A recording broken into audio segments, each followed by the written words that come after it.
Shalom, perkenalkan nama saya Karistia Ewanggalia Purwakan dan saat ini saya akan membagikan renungan singkat dari Markus 9 ayat 33-37 dengan judul tema bukan tentang siapa yang hebat tetapi siapa yang melayani.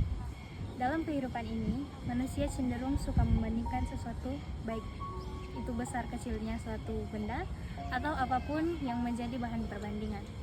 Manusia cenderung meninggalkan dirinya, merasa paling hebat di antara yang lain, tanpa sadar bahwa yang terpenting bukanlah tentang pencapaian, melainkan kerendahan diri kita di hadapan Tuhan. Bagaimana ketulusan hati kita dalam melayani Tuhan tanpa pamrih, dan bagaimana kita menjadi pelaku firman-Nya. Yesus menegaskan bahwa kebesaran diukur dari kerelaan untuk melayani. Pemimpin sejati menurut pandangan Tuhan adalah pelayan.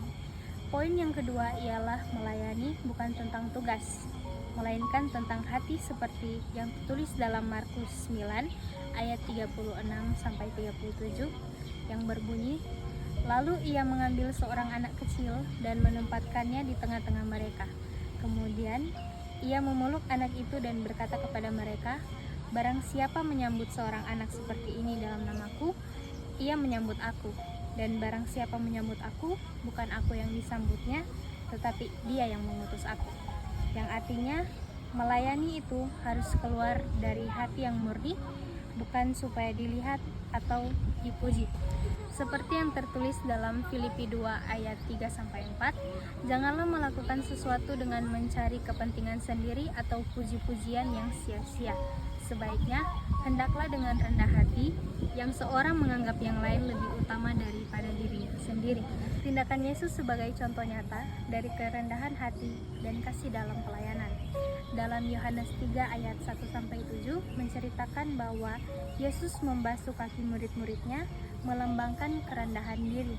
Yesus memberi teladan nyata bahwa kehebatan sejati adalah mau merendahkan diri untuk melayani orang lain. Ia yang adalah seorang guru menjadi hamba, sebagaimana pada zaman itu membasuh kaki merupakan tugas hamba paling rendah. Tetapi Yesus yang adalah guru dan Tuhan mengambil posisi itu, yang menunjukkan kerendahan dirinya sebagai seorang pelayan yang sejati. Ia rela menanggalkan kemuliaannya demi melayani manusia. Marilah kita merendahkan diri dan menjadi pelayannya yang sejati, karena bagi Yesus, kerendahan hati bukanlah kelemahan, melainkan kekuatan sejati, seperti yang tertulis dalam Yakobus 4 ayat 10, "Rendahkanlah dirimu di hadapan Tuhan, dan Ia akan meninggikan kamu." Mengajarkan bahwa kehebatan sejati tidak diukur dari posisi, popularitas, atau pengakuan manusia, tetapi dari kerendahan hati dan kesediaan untuk melayani.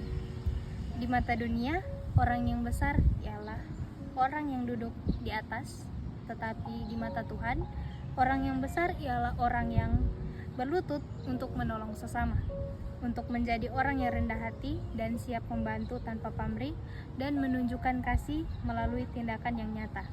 Karena pelayanan sekecil apapun, jika dilakukan dengan sungguh dan dengan kerendahan hati, itu berharga di mata Tuhan.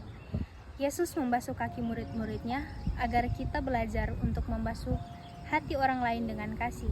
Ia menanggalkan jubahnya supaya kita berani menanggalkan keangkuhan kita, dan ia melayani supaya kita tahu bahwa Tuhan tidak mencari orang yang hebat di mata dunia, tetapi orang yang mau merendahkan diri untuk melayani dengan hati yang penuh kasih. Saya bawa dalam nama Yesus, amin.